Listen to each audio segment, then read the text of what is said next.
Bueno, muchísimas gracias a todos pues, por estar conectados. Les presentaré entonces prevención y manejo de la marcha agazapada de pacientes con parálisis cerebral. Entonces, de manera de introducción, tener en cuenta que el 80% de los pacientes con diagnóstico de parálisis cerebral, especialmente cuando son gross motor 1, 2 y 3, van a lograr caminar, incluso antes o alrededor de los 3 años. La mayoría pues, va a aprender a caminar con ayudas externas en algún momento de su vida, pero de los que aprenden a caminar antes de los 3 años van a tener pues unas afecciones más leves y van a tener un mejor pronóstico con menos deformidades asociadas. Por lo tanto, pues el agazapamiento no va a ser tan común de una manera natural, más sí puede serlo de una manera iatrogénica. A medida que se va madurando la marcha, aparecen más alteraciones en la cinemática, especialmente la rodilla flexionada en la fase de apoyo, es para compensar un desequilibrio muscular y tendinoso propio de los pacientes con parálisis cerebral. La existencia de la marcha agazapada va a ser mayor o más probablemente en pacientes que tienen una hiparesia espástica, después en una cuadriparesia espástica y en menos cantidad en los pacientes que tienen una hemiplegia. La marcha agazapada se produce más que todo en la adolescencia, cuando tenemos ese pico de crecimiento, donde aumenta tanto el peso como la talla. Va a ser principalmente por insuficiencia del sodio y va a producir un alto consumo de energía. Y de no ser tratado, se puede llevar a encamar al paciente o llevar también a artrosis patelofemoral, apofisitis del polo inferior de la rótula, también de la tuberosidad tibial anterior y otras complicaciones que se van a mencionar durante la charla. Entonces hay que entender que esto es una alteración multidireccional y por lo tanto debe ser enfocado de pies a cabeza, ya que va a tener alteraciones torsionales, como puede ser el fémur, en la tibia, va a tener problemas en la posición del tobillo, puede ser pesequino o con una hiperdorsiflexión, que ya sería el componente de la marcha agazapada y un pie plano oval. Hay que diferenciar esa marcha agazapada de la marcha con flexión de rodillas y el equino aparente, según pues, la clasificación de diplejía que han propuesto pues, algunos autores. Y el manejo va a requerir una visión holística para darle el mejor resultado a esos pacientes. Entonces, los objetivos de esta charla es recordar los aspectos biomecánicos de la marcha normal, las enfermedades del brazo de palanca, definir qué es la marcha agazapada, determinar las metas de tratamientos en niños y adolescentes pues, con parálisis cerebral y elaborar un plan terapéutico basado en lo anterior. Teniendo en cuenta entonces la marcha normal, hay unos elementos que van a permitir el libre desarrollo de la misma. Primero, un sistema de control. Va a ser el sistema pues, nervioso central, donde va a tener una coordinación motora, sensitiva y neurológica. Entonces, viendo pues, las noxes, las causalidades de la parálisis cerebral, vemos que hay una alteración del tono, del equilibrio, de otros grupos musculares. Va a tener una fuente de energía que se tiene que dar pues, para perpetuar la marcha y en algunos casos con parálisis cerebral también tenemos una alteración en la conservación y la optimización de la misma. Se requieren también unas palancas que van a transmitir la fuerza de ADN y van a crear un momento. Y tenemos en estos pacientes unas enfermedades del brazo de palanca.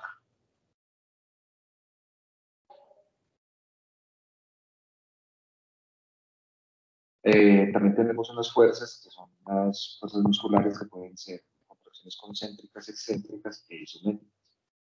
Pues dentro de los requisitos hay que tener una estabilidad en el apoyo. Igualmente vamos a requerir un balanceo libre, una adecuada preposición del pie, una longitud adecuada del paso y una conservación de la energía. Durante la marcha normal vamos a tener unas fuerzas aceleradoras que van a ser por medio de la contracción concéntrica, por ejemplo, el gastrosóleo que vemos que aporta un 36% del poder propulsor, los extensores de la cadera, que en este caso serían los isquiotibiales, un 32%, los flexores de la cadera un 22% y los extensores de la rodilla 10%. Y las fuerzas desaceleradoras van a ser el tibial anterior, el solo y el glúteo medio. Sin entrar mucho, pues otra vez hacer o definir pues cuáles son los ciclos de la marcha. Entonces, encontramos que casi siempre va a haber en la fase de apoyo, bien sea monopodal o bipodal, un 62%, donde va a haber una respuesta a la carga del 12%, el apoyo monopodal 38% y el balanceo 12%.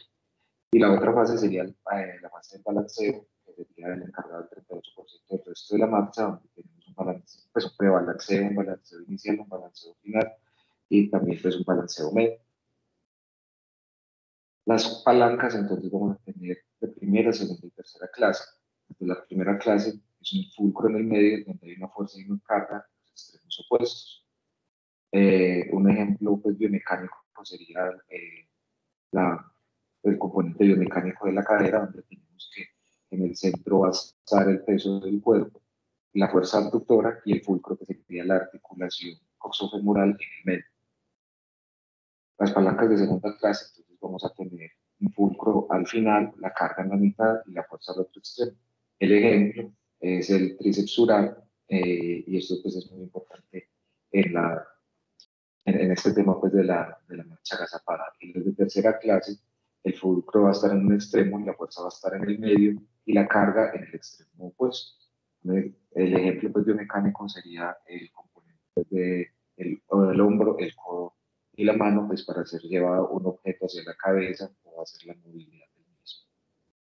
Entonces, dentro de las enfermedades del brazo de palanca, que todas las podemos encontrar, niños con parálisis cerebral, pues, tenemos primero un brazo de palanca corto, por ejemplo, en la coxa valga o en la coxa breve, donde vamos a tener pues, esa alteración del cuello y va a ser pues, un desbalance en todas esas fuerzas. El otro es el brazo de palanca flexible, por ejemplo, los pacientes con parálisis cerebral que tienen el pie plano o algo flexible. Eso también va a ser un componente asociado a la marcha agazapada como consecuencia de la perpetuación de la misma. El otro es el brazo de palanca mal rotado, por ejemplo, en los pacientes que tienen aumento en la anteversión femoral o que tienen un comportamiento porcional tibial asociado. El cuarto es el fulcro inestable, que también lo vamos a ver en los pacientes con PC, donde tenemos una luxación o una subluxación de cadera. Y por último, la disfunción posicional, que ya sería pues, la marcha agazapada. Entonces, la historia natural. Los niños con PCI, especialmente los disparéticos, entonces van a iniciar la marcha a los 3 años de edad, algunos definen pues, la mayoría con ayudas externas. El equino va a ser el primer método de compensación y de balance como respuesta pues, a esos cambios que se están generando en las rodillas. A los 5 años inicia una contractura de rodillas en flexión. Si se utiliza la OTP, pues en ocasiones puede obligar a caminar en punta de pie al paciente, pero no hay que obsesionarse con que tenga que ser pues, un apoyo con el talón en la base pues, inicial del mismo, ya que estos cambios se deben pues, esperar más o menos entre los 6 y los 7 años. En la adolescencia, con el aumento de peso y crecimiento rápido, generalmente se va a instaurar el agazapamiento y se va a generar en la marcha pues, con una flexión en las caderas, con una flexión de las rodillas y la flexión del tobillo, ya estableciéndose así pues, el agazapamiento. Y como consecuencias se puede ver pues, el pie plano, el pie equinoplano algo severo con colapso pues, del medio pie y unas deformidades más grotescas. Entonces, en esa marcha agazapada, marcha con excesiva flexión de la rodilla, mayor a 10-20 grados, donde va a haber un momento extensor continuo por una insuficiencia del cuádriceps, va a haber una sobrecarga de la articulación patellofemoral. Eso puede llevar a fracturas por tracción en el polo inferior de la rótula o de la tuberosidad tibial anterior o simplemente pues, apofisitis. Es muy importante que uno de los grandes generadores de agazapamiento somos nosotros cuando hacemos el alargamiento del tendón de Aquiles y tocamos el sol. Entonces se va a perpetuar un círculo vicioso que va a llevar esa flexión de rodillas y de caderas a un aumento del momento extensor de los flexores de articulares, con un aumento interno del cuádriceps, de los isquiotibiales y de los glúteos.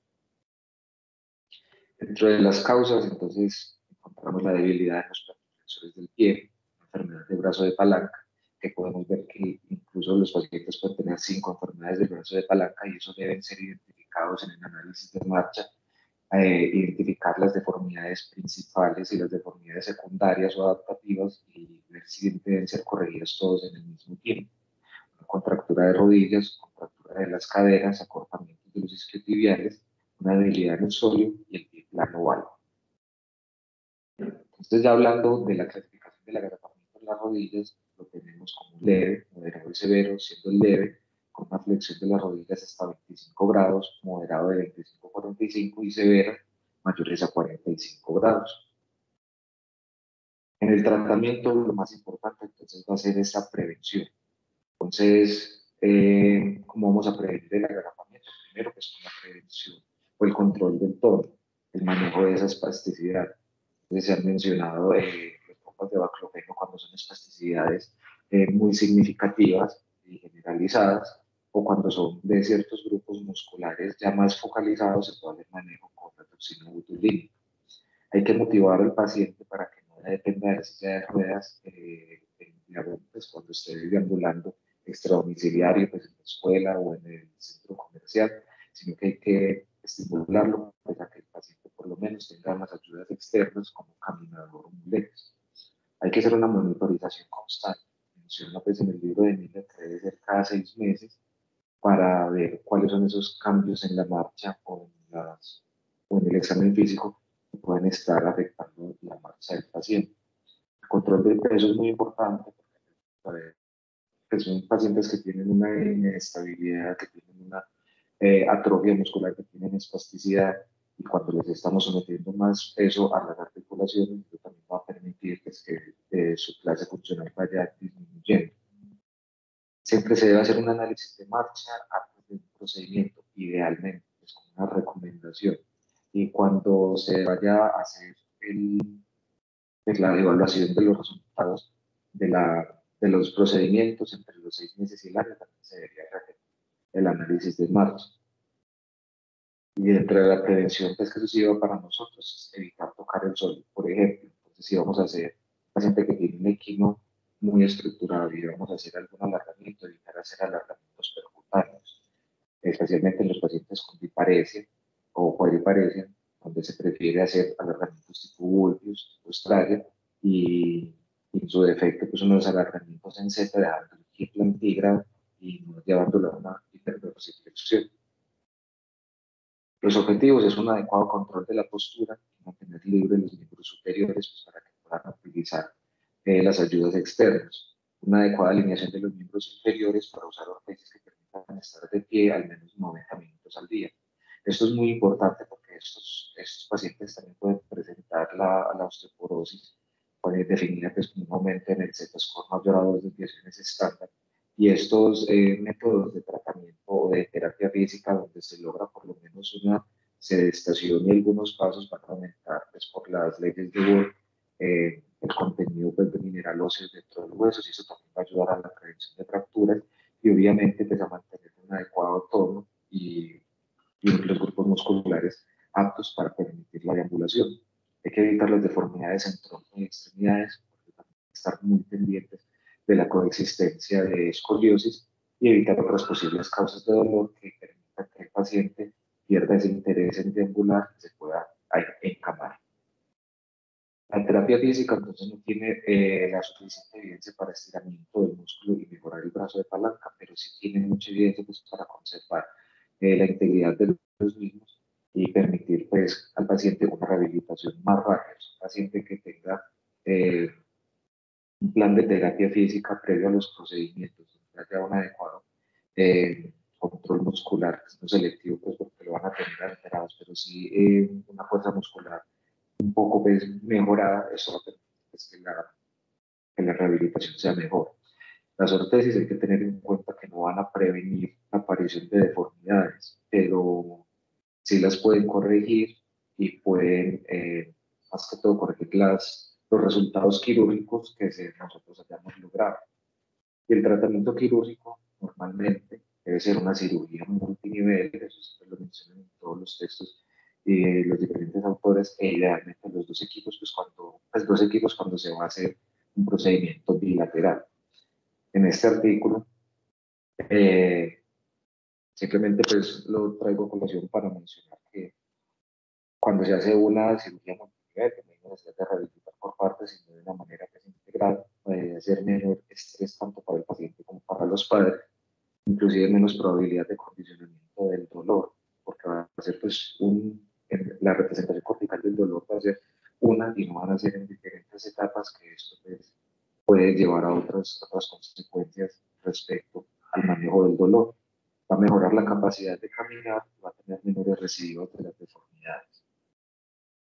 Entonces, cuando ya hablamos del tratamiento del agazapamiento, eh, dan, una, dan un esquema de inicio, pues, o un orden de inicio que sería primero las caderas, después las rodillas y después los pies.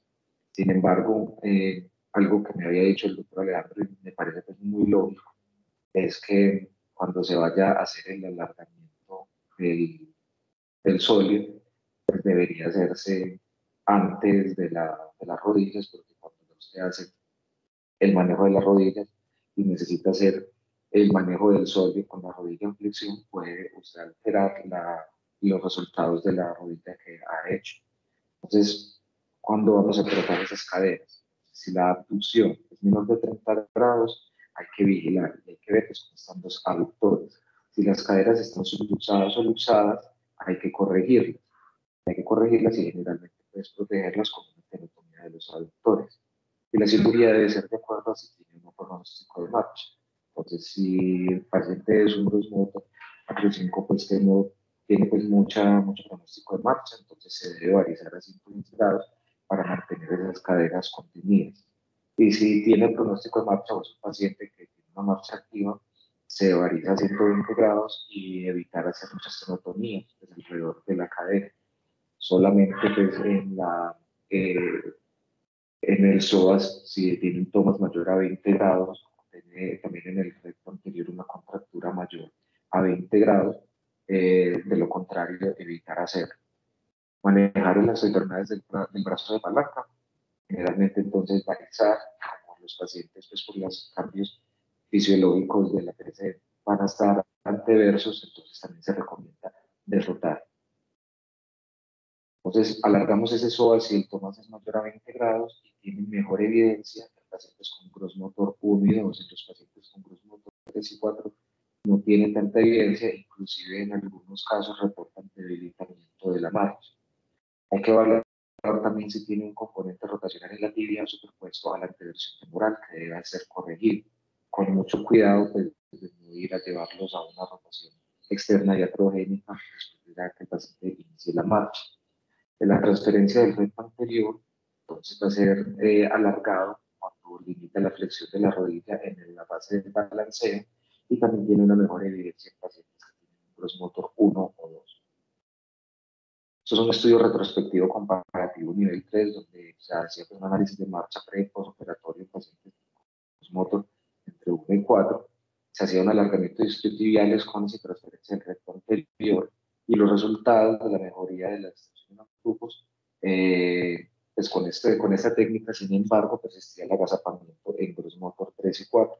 Por eso, entonces, es que está más recomendado hacerlo en los pacientes con Grosmotor 1 y 2. Cuando vamos a manejar las rodillas, hay que manejar esas contracturas en flexión, correcciones de las deformidades angulares en paro o valga, corrección de la patela alta, generalmente pues, por procedimientos de tejidos blancos, corregir las dismetrías y ver entonces si requiere alargamientos, tenotomías o tenectomías. Cuando tenemos unas contracturas de las rodillas menores a 20 grados, se puede hacer una fisiodesis anterior más una capsulotomía posterior. Cuando son mayores a 30 grados, generalmente una osteotomía extensora. Y también para hacer manejo conjunto de los isquiotibiales se puede hacer un acortamiento, teniendo en cuenta que no sean acortamientos mayores a 2 centímetros de manera aguda.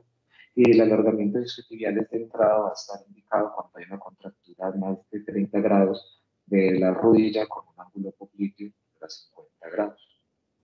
Entonces, esto pues es un ejemplo de lo que se debe hacer en la osteotomía extensora y uno de los métodos mencionados pues, como para hacer el descenso del mecanismo extensor y mejorar la patela alta. Por último, el manejo de los tobillos y de los pies va a ser muy importante. Hay que corregir el valgo retropié cuando es mayor a 6 grados. En los pacientes que tienen menor de 10 años, se les puede hacer una fisiodesis medial y ya mayores a 10 años unas osteotomías.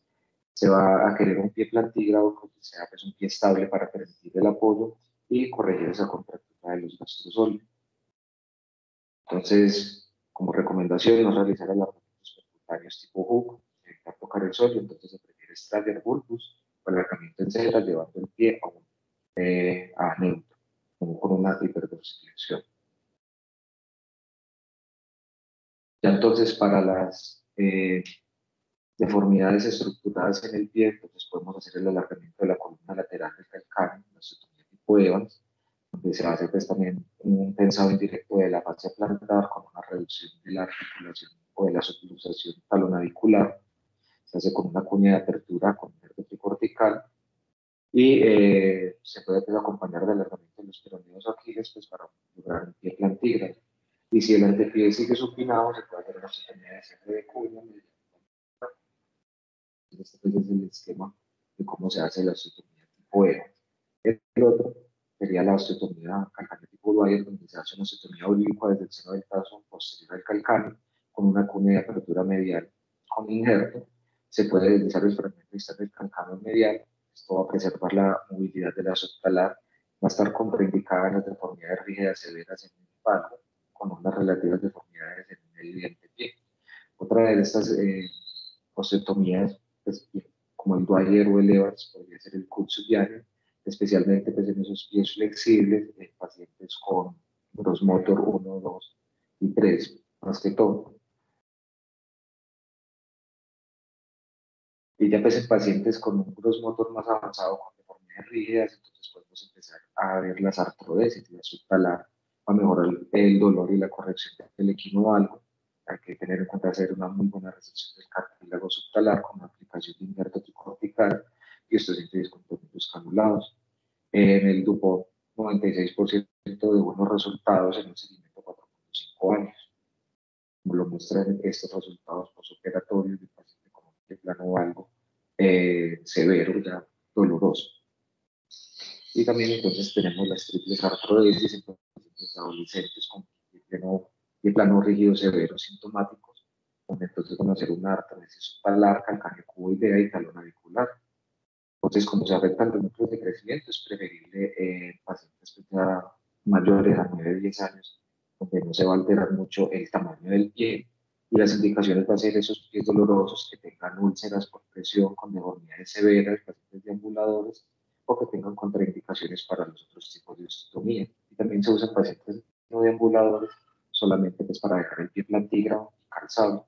Dentro de las complicaciones está la pobre corrección y el valgo residual del reto. Entonces, para llevar a casa, primero tenemos que comprender que la marcha es de manera individual y no como una receta de cocina. Evaluar todos los componentes y aspectos del paciente antes de proponer un tratamiento. Idealmente, entonces, con un análisis de marcha. Evitar los alargamientos del Aquiles que afectan el sólido. Entonces, evitar esos alargamientos percutáneos tipo hook. Y la cirugía multinivel es la indicada o la acompañada de un análisis de marcha pre y post para ver pues, cómo ha sido el impacto en estos pacientes. Muchísimas gracias.